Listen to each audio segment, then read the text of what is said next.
Sa Volvo po yan, no? Palit kami ng shock. Dala nila sir yung pyesa. Original po.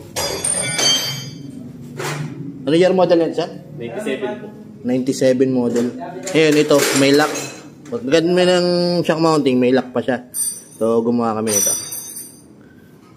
Special tools. Nut lang yan. Pwedeng tularan to. Ayan. Ito, laboy. Laboy, ito yung gumawa, oh. Ito yan. Ayan, malaki yung nut. Tapos, kontrahan.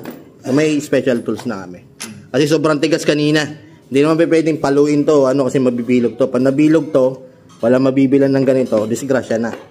So sabi ko, kaya kahit magtagal tayo, basta gawa mo ng tools yan. Ayan. Goods. Pinoy tayo eh. Di ba, bay? Abo.